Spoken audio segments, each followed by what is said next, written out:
আসসালামু আলাইকুম রহমতুল্লাহি ওয়া মহান আল্লাহ রাব্বুল আলামিন বলেন, কুল ইন্না সলাতি ওয়া নুসুকি ওয়া মাহইয়ায়া ওয়া মামাতি লিল্লাহি রাব্বিল আলামিন। বলো, আমার নামাজ, আমার কোরবানি, আমার জীবন, আমার মৃত্যু সব কিছুই বিশ্বের পালনকর্তা রব্বুল আলামিনের জন্য নিবেদিত। সুতরাং বাংলাদেশ জামায়াতে ইসলামী যারা রুকন হয়েছেন তারা পূর্বেই এই আয়াত দ্বারাই শপথ নিয়েছেন, অর্থাৎ রুকন হওয়ার সময় তারা এই আয়াতের মাধ্যমে শপথ নিয়েছেন। আর যারা রুকন হিসেবে এমপি হয়েছেন তারা তো ইনশাআল্লাহ ডবল শপথ দিলেন। জামায়াতে ইসলামের এমপিদের শপথ আর অন্যান্যদের শপথ কিন্তু আলাদা।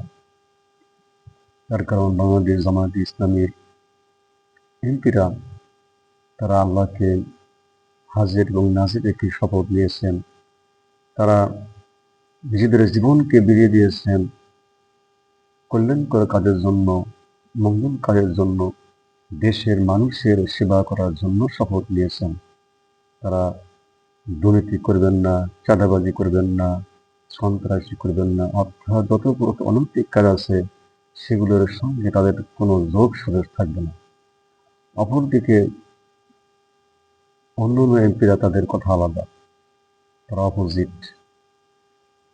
এই জন্য বাংলাদেশ জামায়াতে ইসলামী এমপিরা তারা দেশকে সংস্কার করবেন, তারা দেশকে সংশোধন করবেন। অপরদিকে অন্যান্য এমপিরা তারা সংস্কারের জন্য শপথ নেননি, অর্থাৎ বিএনপি দ্বারা। আর 11 দলীয় জোট তারা কিন্তু সংস্কারের জন্য শপথ নিয়েছে। এখানেই জামায়াতে ইসলাম এবং অন্যান্য এমপিদের মধ্যে পার্থক্য। তার কারণ জামায়াতে ইসলামের এমপিরা তারা দুনিয়ায় জীবনযাপন করে আখিরাতকে সামনে নিয়ে, আর অন্যান্য এমপিরা, বিএনপির এমপিরা অর্থাৎ মানব ইসলাম মতাদর্শ প্রতিষ্ঠার জন্য যারা চেষ্টা করে, সেই সমস্ত এমপিরা তারা দুনিয়া করে কিন্তু আখিরাতকে সামনে নেয় না। এখানেই পার্থক্য। সুতরাং বাংলাদেশ জামায়াতে ইসলামী এমন একটি আদর্শিক সংগঠন, যেই সংগঠন তারা যেটা বলছে সেটা হলো আল্লাহর আইন চাই, সৎ লোকের শাসন চাই। তার কারণ আল্লাহর আইন ছাড়া কখনো দেশে শান্তি আসতে পারে না। অনাবিল শান্তি আসতে গেলে, আনতে হলে অবশ্যই আল্লাহর আইন দরকার, প্রয়োজন। প্রিয় দেশবাসী,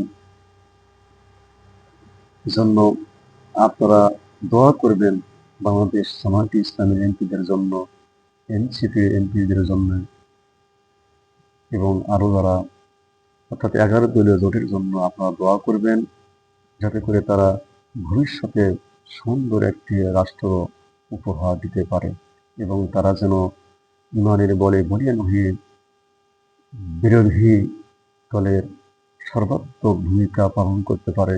এ আশায় শেষ করলাম। আসসালামু আলাইকুম ওয়া রাহমাতুল্লাহি ওয়া বারাকাতুহু।